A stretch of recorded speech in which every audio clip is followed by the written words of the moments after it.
ಮೈಸೂರು ಜಿಲ್ಲಾ ಪತ್ರಿಕಾಕರ್ತರ ಸಂಘ ಈ ದಿನಾಚರಣೆಯನ್ನು ಆಯೋಜಿಸಿದ್ದಾರೆ. ಇವತ್ತಿನ ಕಾರ್ಯಕ್ರಮವನ್ನು ನಮ್ಮ ನೆಚ್ಚಿನ ಮುಖ್ಯಮಂತ್ರಿಗಳು ಉದ್ಘಾಟನೆ ಮಾಡಿದ್ದಾರೆ. ಪ್ರಜಾವಾಣಿ ಕಾರ್ಯನಿರ್ವಾಹಕ ಸಂಪಾದಕರಾದಂಥ ಸನ್ಮಾನ್ಯ ರವೀಂದ್ರ ಭಟ್ ಐನ್ ಕೈ ಅವರು ಪ್ರಧಾನ ಭಾಷಣ ಪತ್ರಿಕೋದ್ಯಮದ ಬಗ್ಗೆ ಮತ್ತು ಈ ಕಾರ್ಯಕ್ರಮದಲ್ಲಿ ನಮ್ಮ ರವಿಶಂಕರ್ ಶಾಸ್ತ್ರಿ ಇದ್ದಾರೆ, ಪುಷ್ಪ ಮೇಡಮ್ ಇದ್ದಾರೆ, ಆಮೇಲೆ ನಮ್ಮ ರವಿಕುಮಾರ್ ಅವರು ಎಮ್ಗೆ ಅವರು ನ್ಯೂಸ್ ಒನ್ ಓದಿದ್ದಾರೆ ಮತ್ತು ಮುಖ್ಯಸ್ಥರ ಪ್ರತಿನಿಧಿ ಮತ್ತು JSS ನಂದ ಕಣ್ಣೆಯರಂದ್ರೆ ನನ್ನ ಜೋಬಲಿ ಶ್ರೀ ಹರಿ ದ್ವಾರಕನಾಥ್ ಇದ್ದವರೆ.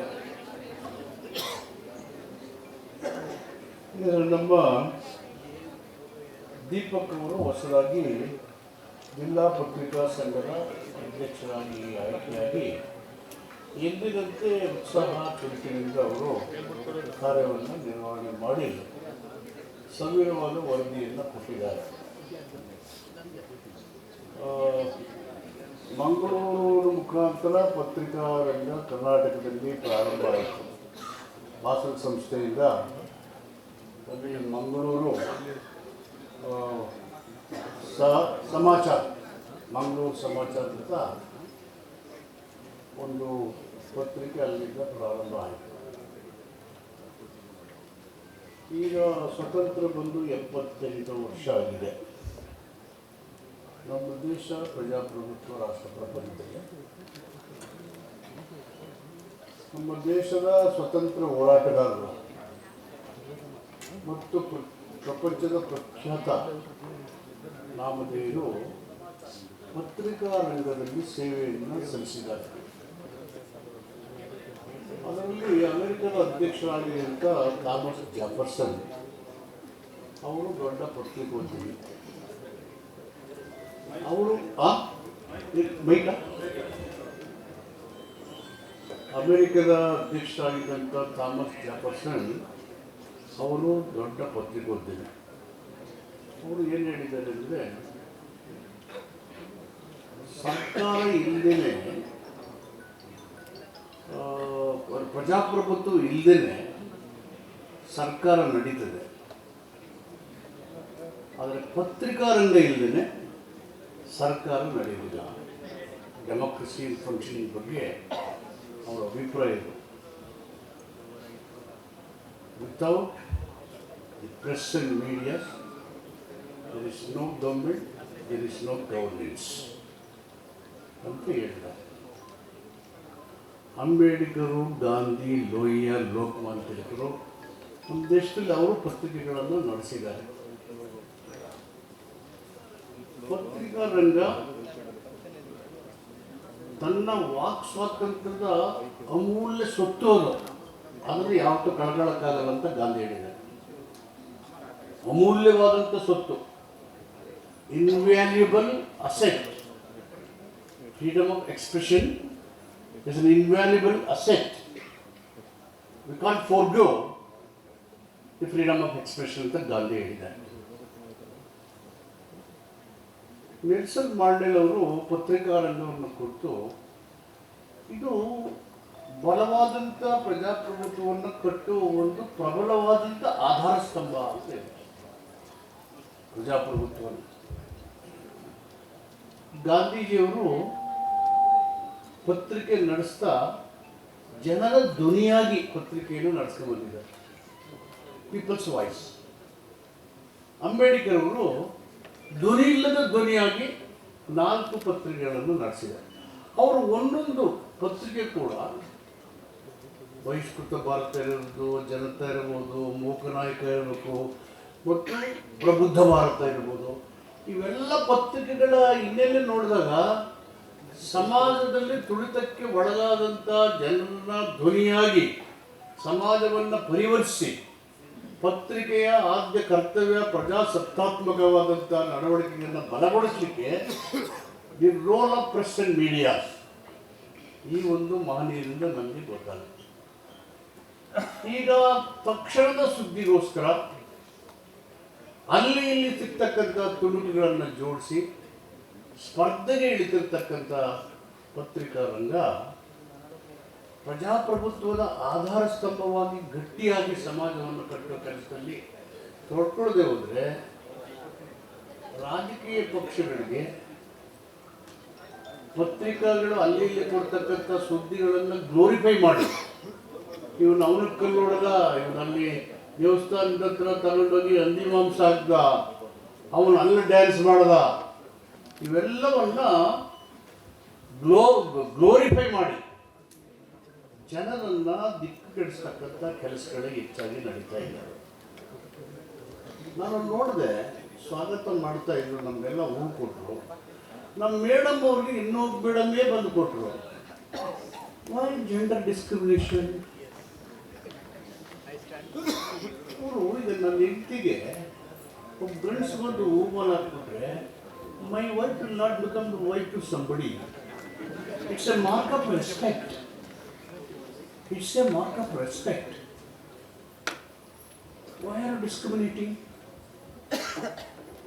ನೀವೇ ತೆಗೆದಿದ್ರೆ ನನಗೆ ವಯಸ್ಸಾಗಿದೆ, ಕಾಲು ನೋವಾಗಿದೆ, ಬಗ್ಗಕ್ಕಾಗ್ತಾ ಇಲ್ಲ, ನಮ್ಮ ಅಸಿಸ್ಟೆಂಟು ನಮ್ಮ ಹುಡುಗರು ಬಂದು ನನ್ನ ಚಪ್ಪಲ್ ಹಾಕ್ಕೊಟ್ರೆ, ಶೂ ಹಾಕೊಂಡ್ರೆ, why are you glorifying? What social message you are sending? ನಾನು ರಾತ್ರಿ ಮಾಂಸ ಊಟ ಮಾಡಿದೆ, ಮೀನು ತಿಂದೆ, ಬೆಳಿಗ್ಗೆ ದೇವಸ್ಥಾನಕ್ಕೆ ಹೋದೆ. In what way I am disrespecting the god? ದೇವ್ರು ಹೆಂಗೆ ಮಲಿನ ಮಾಡಿಬಿಟ್ಟೆ? ಎಲ್ಲ ತಂದ್ಕೊಡ್ತೀವಿ, ನಮ್ಮೊಳಗನೆ ಎಲ್ಲ ಇದ್ದಾವಲ್ಲ, ಆಲ್ ಪಾರ್ಟ್ಸ್. ಹಾಗೆ ಇದೆಯಲ್ಲ, ಮನಸ್ಸು ಶುಚಿತ್ವದಿಂದ ಕೂಡಿರಬೇಕು. ಕೊಳಕು ನೀರಿನ ಮನಸ್ಸಿನಿಂದ ಇಲ್ಲದೇನೆ ನೀವು ಸ್ವಾಸ್ಥ್ಯ ಸಮಾಜವನ್ನು ಕಟ್ಟತಕ್ಕಂಥ ಕೆಲಸ ಆಗಬೇಕು ಅಂದರೆ ಒಂದು ನಿಮಗೆ ಧೈರ್ಯ ಇರಬೇಕು, ಇನ್ನೊಂದು ಸತ್ಯ ಹೇಳಬೇಕು. ಇದನ್ನು ಹೇಳ್ದೇನೆ ನೀವು ಈ ಕ್ಯಾಸ್ಟವನು ಆ ಕ್ಯಾಸ್ಟವನು ಈ ಧರ್ಮದವರು ಇದೇ ಜಾಸ್ತಿ ಆದರೆ ನಮ್ಮ ಸ್ವಾತಂತ್ರ್ಯದ ಉದ್ದೇಶಗಳೇನಾಗಬೇಕು? ನಾವು ಅದಕ್ಕೇ ಸಿದ್ದರಾಮಯ್ಯನವರು ನನಗೆ ಹೇಳಿದ್ರು, ಏನು ನಮ್ಮ ಸಂವಿಧಾನ ನಮ್ಮ ಹುಡುಗರಿಗೆಲ್ಲ ಏನೂ ಗೊತ್ತೇ ಇರೋಲ್ಲ ಅದೇವಪ್ಪ ಅಂತ ಹೇಳಿ ಪ್ರಿಯಾಂಬಲ್ ಇದೆಯಲ್ಲ ಅದನ್ನ ಎಲ್ಲ ಶಾಲಾ ಕಾಲೇಜು ವಿಶ್ವವಿದ್ಯಾಲಯಕ್ಕೆ ಓದಿಸೋತರ ಕಂಪಲ್ಸರಿ ಮಾಡ್ಬೋಣ ಅಂತ ಹೇಳಿ ಕ್ಯಾಬಿನೆಟ್ ತಗೊಬಂದರು. 3 ವರ್ಷದ ಮಕ್ಕಳು ಪುಸ್ತಕ ನೋಡ್ಕೊಳ್ದೇ ಪ್ರಿಯಾಂಬಲ್ ಹೇಳ್ತಾ ಇದ್ದಾರಲ್ಲ. ಪ್ರಿಯಾಂಬಲ್ಲಿ ನ್ಯಾಯ, ಸಮಾನತೆ, ಸೋದರತ್ವ, ಭಾತೃತ್ವದ ವಿಷಯಗಳೇ ಭಾಳಷ್ಟು ಜನ ಗೊತ್ತಿರುವಲ್ಲ. ಬೇಕಷ್ಟು MLAಗಳಿಗೆ, ರಾಜಕಾರಣಿಗಳಿಗೆ, ಅಧಿಕಾರಿಗಳಿಗೆ, ಸಾರ್ವಜನಿಕ ಜೀವನದಲ್ಲಿ ಇವರಿಗೆ ಉಪಾಸನೆ ಸ್ವಾತಂತ್ರ್ಯ ಇದೆ, ಘನತೆ ಇದೆ, ಸ್ಥಾನಮಾನ ಇದೆ, ಮುಕ್ತ ಅವಕಾಶಗಳಿದ್ದಾವೆ.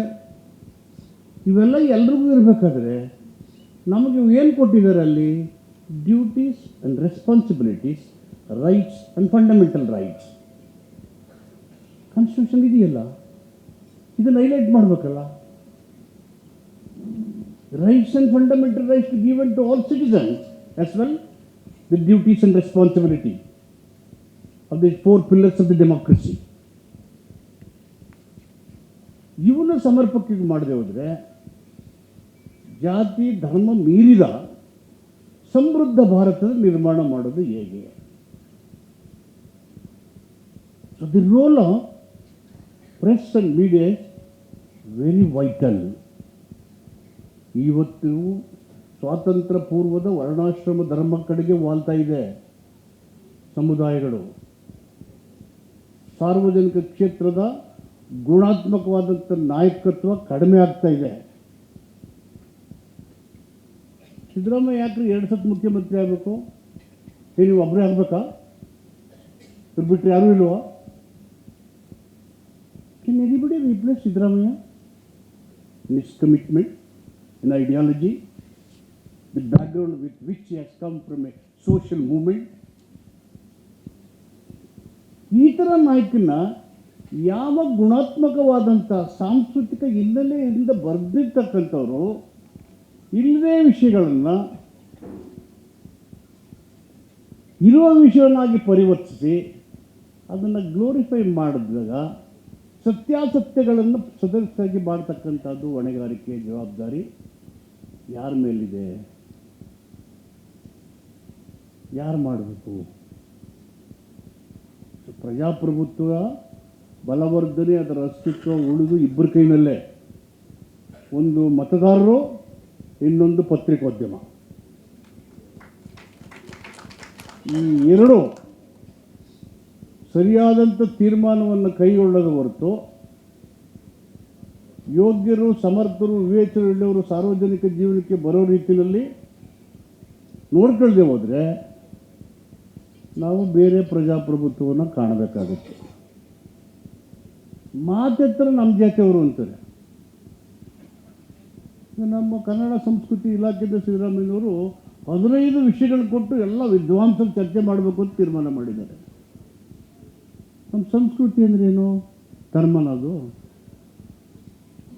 ನಮ್ಮ ಮನುಷ್ಯನ ಆಲೋಚನೆ ಶಕ್ತಿಗಳು ಯಾವ ಮೌಲ್ಯದ ಕೆಳಗೆ ನಾವು ಬದುಕಿದ್ದೇವೆ ಅನ್ನೋದು ಸಂಸ್ಕೃತಿ. ಸಂಸ್ಕೃತಿಯ ತಳಹದಿಯ ಮೇಲೆ ಧರ್ಮ ಇದೆ, ಧರ್ಮದ ತಳಹದಿಯ ಮೇಲೆ ಸಂಸ್ಕೃತಿ ಇಲ್ಲ. ಈ ಸಂಗತಿಗಳನ್ನು ನಾವು ದೇಶಕ್ಕೆ ಹೇಳದೆ ಹೋದರೆ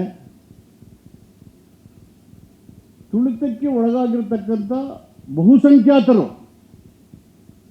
ಬೆರಳೆಣಿಕೆಯ ಜನರ ಧಾರ್ಮಿಕ ಜಾತಿಯ ತುಳಿತಕ್ಕೆ ಒಳಗಾಗಿ ಅವರ ಸ್ವಾರ್ಥಕ್ಕೆ ತ್ಯಾಗ ಬಲಿದಾನದಿಂದ ಸಂಪಾದಿಸುವ ಸ್ವಾತಂತ್ರ್ಯ, ಅದರ ಉದ್ದೇಶಗಳು, ಸಂವಿಧಾನ, ಅದರ ಆಶಯಗಳು ಎಲ್ಲವೂ ಮಣ್ಣು ಪಾಲಾಗುತ್ತೆ.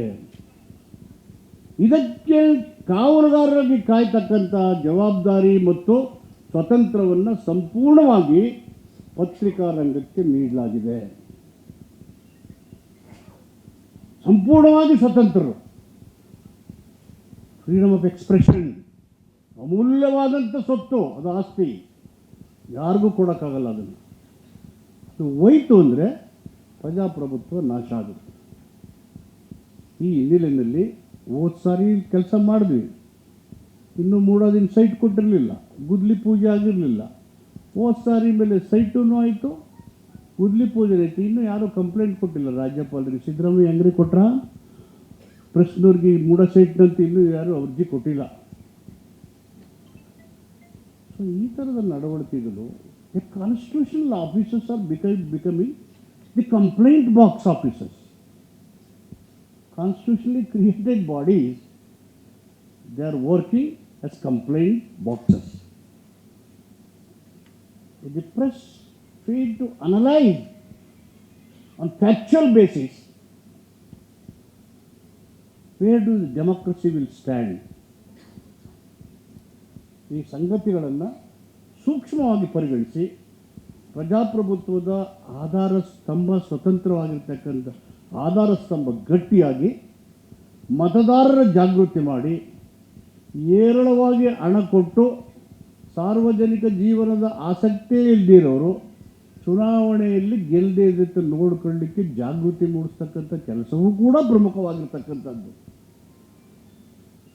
ಜೊತೆಗೆ ಸಾಮಾಜಿಕ ಸಮಸ್ಯೆಗಳನ್ನು, ಧ್ವನಿ ಇಲ್ಲದವರಿಗೆ ಧ್ವನಿಯನ್ನು, ಅನ್ಯಾಯದ ವಿರುದ್ಧ ನ್ಯಾಯ ಕೊಡಿಸ್ತಕ್ಕಂಥ ಸಮಾಜದ ಪ್ರಜಾಸತ್ತಾತ್ಮಕ ಜಾಗೃತಿ ವೇದಿಕೆಗಳ ಮೂಲಕ ಗಟ್ಟಿಯಾಗಿ ಚಳುವಳಿಯನ್ನು ಕಟ್ಟಿ ಪ್ರಜಾಪ್ರಭುತ್ವವನ್ನು, ಸಂವಿಧಾನ ಉಳಿಸುವ ಕೆಲಸ ಮಾಡಲಿ ಅಂತ ಹೇಳಿ ಈ ಕಾರ್ಯಕ್ರಮದಲ್ಲಿ ನಾನು ಬಂದು ಭಾಗವಹಿಸಿ ಮಾತಾಡಲಿಕ್ಕೆ ಅವಕಾಶ ಕೊಟ್ಟಂಥ ಜಿಲ್ಲಾ ಪತ್ರಿಕಾ ರಂಗದ ಎಲ್ಲ ಸ್ನೇಹಿತರಿಗೆ, ನನ್ನ ಮಾತನ್ನು ಕೇಳಿದ ತಮ್ಮಗಳಿಗೆ ಧನ್ಯವಾದಗಳನ್ನು ಹೇಳಿ ನನ್ನ ಮಾತನ್ನು ಮುಕ್ತಾಯ ಮಾಡ್ತೇನೆ. ನಮಸ್ಕಾರ.